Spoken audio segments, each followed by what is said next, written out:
পাঁচজন জেনারেল যে বিদেশে পালিয়ে গেল, তাদের বিরুদ্ধে করাপশন চার্জ ছিল, গুম খুনে ছিল, এইগুলোর জন্য যে উনি দায়ী, বা এখন এট প্রেজেন্ট যে বিভিন্ন স্টোরি বের হচ্ছে যে কতজন ভিআইপি সেনাবাহিনীর তত্ত্বাবধানে নতুন পাসপোর্ট করে বিদেশে চলে গেছে, এখানে আর্মি তাদের সহায়তা করছে, এগুলোর জন্য কিন্তু জেনারেল ওয়াকারের কোনো দায় নিতে যাচ্ছে। এতে স্পষ্ট এখানে যদি কোনো কন্ট্রোভার্সি থাকতো যে ভারতের সাথে আমাদের ইয়া নাই, উনাদের কোনো যোগাযোগ নাই, তাহলে একটা কথা ছিল, সম্পদের হিসাব নিবেন এই ধরনের কিছু বলেছেন, তখন ইন্ডিয়ান এম্বাসি বুঝতে পেরেছে যে এইটা ফিউচারে যে তাদের যে জেনারেল ওয়াকারকে যখন তারা এক্সপোজ করে দিয়েছে, এই সচিবদেরকে তারা এক্সপোজ করে দিবে এবং তারা আউট অফ জব হয়ে গেলে তাদের ইয়া কিন্তু সচিবালয় কোনো কিছু থাকবে না।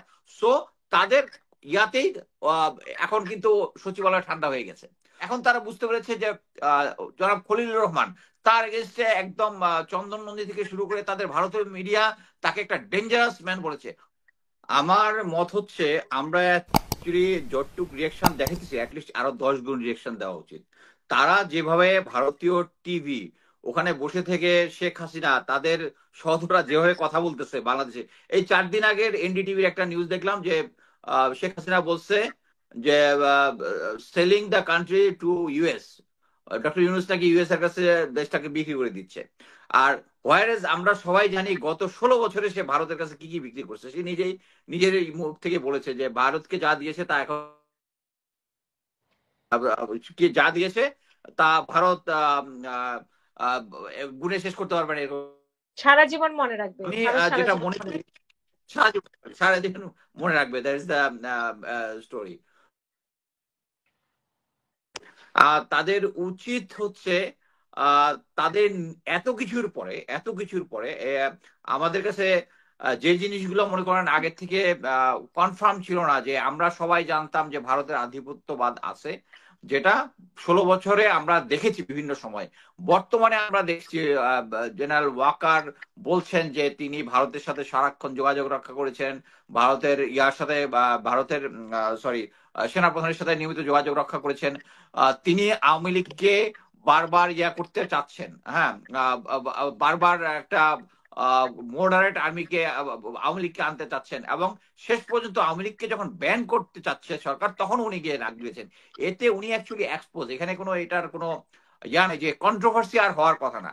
কিন্তু আমরা দেখতে পেরেছি যে যতবারই জেনারেল ওয়াকারকে নিয়ে একটা কন্ট্রোভার্সি হয়, তখনই এর আগের বার যখন সজীব ভুইয়া যখন বলেছিলেন, তখন কিন্তু বিভিন্ন মিডিয়া তার পক্ষে গুণগান গাওয়া শুরু করেছে। বর্তমানে এক ধরনের বুদ্ধিজীবী আছে, মেইন স্ট্রিম মিডিয়া আছে, তারা আবার শেখ হাসিনাকে নিয়ে জেনারেল ওয়াকারকে নিয়ে ভালো কথা বলাচ্ছে, কিন্তু কেউ একটা কোশ্চেন করতেছে না যে এই সময়ের মধ্যে জেনারেল ওয়াকার যে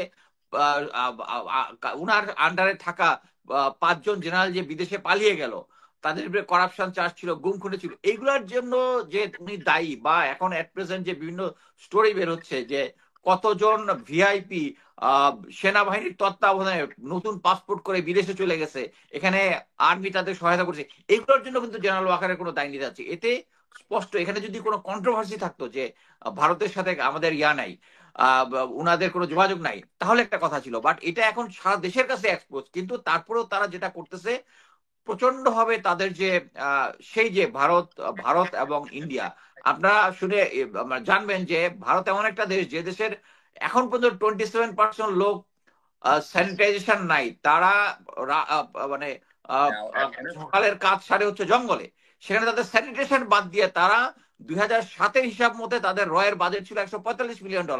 এটা এই তথ্যটা পাওয়া যায় না, আমি একটা আমেরিকান ওয়েবসাইটে জিনিসটা পেয়েছি 2007-এর। অথবা এখন তো এই এই বাজেটটা আরো বৃদ্ধি পেয়েছে, এই বাজেটটা দিয়ে তারা কি করে পাশের দেশগুলোতে প্রভাব খাটানোর চেষ্টা করে। আমাদের যে যে সমস্ত বুদ্ধিজীবী আছে তাদেরকে ভারতে নিয়ে যায়, ওখানে গিয়ে পদক দেওয়ার চেষ্টা করে, তাদেরকে সার্টিফিকেট দেয়, তাদের পিএইচডি ডিগ্রি দেয়। এই সমস্ত হচ্ছে রয়ের এক্সপেন্ডিচার, এবং এর আউটকাম হচ্ছে তারা এখন তাদের যে লাস্ট স্ট্রং পয়েন্ট, এই এই যে এই যে বিপ্লবটা হয়েছে, বিপ্লবের মধ্যে আওয়ামী লীগ পরাজিত হয়েছে, শেখ হাসিনা পরাজিত হয়েছে বলবো, আওয়ামী লীগ পরাজিত হয়েছে। আওয়ামী লীগের লোকজন এখন বিভিন্ন জায়গায় আছে, সেনাবাহিনীতে আছে, সচিবালয় আছে। আপনার একটা জিনিস খেয়াল করে দেখেন যে এই 3 দিন আগে যে অফিসারদের একটা অ্যাড্রেস করেছিল জেনারেল ওয়াকার, সেই অ্যাড্রেসের মধ্যে উনি খুব সরকারের প্রতি ঔদ্ধত্যমূলক কথাবার্তা বলেছেন, এবং এটা পরিকল্পিতভাবে মিডিয়ার কাছে প্রকাশ করা হয়েছে। এতে কিন্তু মানে আমি যেটা বলবো, এটা একটা জিনিসটা করেছেন হচ্ছে ভারতীয় প্রেসক্রিপশনে, এর আগে একবার করেছিল হচ্ছে আপনার মনে আছে কিনা 25 ফেব্রুয়ারিতে রাওয়াতে একটা কনফারেন্স, রাওয়াতে উনি অ্যাগ্রেসিভ ইয়া করেছিলেন। বিজয়ের হত্যা দিবসের দিন। Correct correct.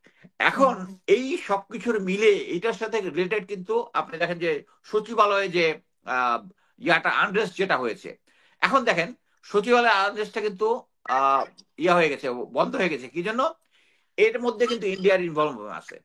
যখন একটা লিস্ট করা হয়েছে, জেনারেল প্রফেসর ইউনুস যখন একটা লিস্ট করেছেন, ওর মধ্যে উনি দেখেন যে 45 জন সচিব আছে হচ্ছে হিন্দু, এবং উনি যখন চাকরিচ্যুতের থ্রেটটা দিয়েছেন এবং তাদের কি বলে তাদের মানে সম্পদের হিসাব নিবেন এই ধরনের কিছু বলেছেন, তখন ইন্ডিয়ান এম্বাসি বুঝতে পেরেছে যে এইটা ফিউচারে যে তাদের যে জেনারেল ওয়াকারকে যখন তারা এক্সপোজ করে দিয়েছে, এই সচিবদেরকে তারা এক্সপোজ করে দিবে এবং তারা আউট অফ জব হয়ে গেলে তাদের ইয়া কিন্তু সচিবালয় কোনো কিছু থাকবে না।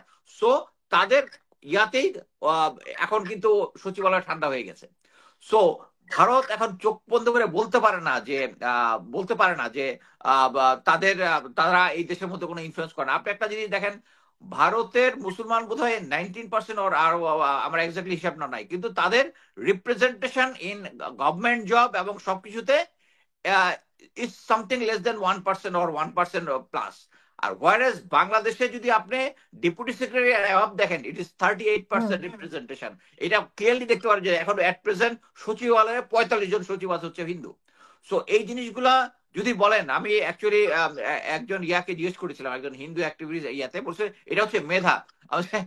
মেধা যদি হয় তাহলে কি ভারতীয় মুসলমান যারা আছে তাদের মেধা নাই? আচ্ছা, এই জিনিসটা হচ্ছে আমি যেটা বলতে চাচ্ছি যে ভারত এখন যেটার মধ্যে নাক গলিয়েছে, আমি মনে করতেছি যে ভারতের যে এই সমস্ত কিছুই হয় হচ্ছে অজিত দোভাল হচ্ছে তাদের মেইন সিকিউরিটি অ্যাডভাইজার, এবং তারা প্ল্যান করে বাংলাদেশে যখনই কোনো একটা উন্নয়ন বা কোনো একটা সামনের দিকে এগিয়ে যায়, তখনই তারা নির্দিষ্ট করে কাকে কাকে দিয়ে সমস্যাটা হচ্ছে। এখন তারা বুঝতে পেরেছে যে জনাব খলিলুর রহমান, তার এগেনস্টে একদম চন্দন নন্দী থেকে শুরু করে তাদের ভারতীয় মিডিয়া তাকে একটা ডেঞ্জারাস ম্যান বলেছে। ওয়ারেস মনে রাখতে হবে 2001-এর যে ইলেকশনটা হয়েছে, একের ইলেকশনে কিন্তু তখন লতিফুর রহমানের কিন্তু যিনি প্রধান কমিশনার ছিলেন, তার পিএস ছিলেন হচ্ছে এই খলিলুর রহমান, এবং উনি কিন্তু প্রায় 1700 এমপ্লয়িকে সরাই দিয়ে একদম একটা ফ্রি অ্যান্ড ফেয়ার ইলেকশনের ব্যবস্থা করেছিলেন।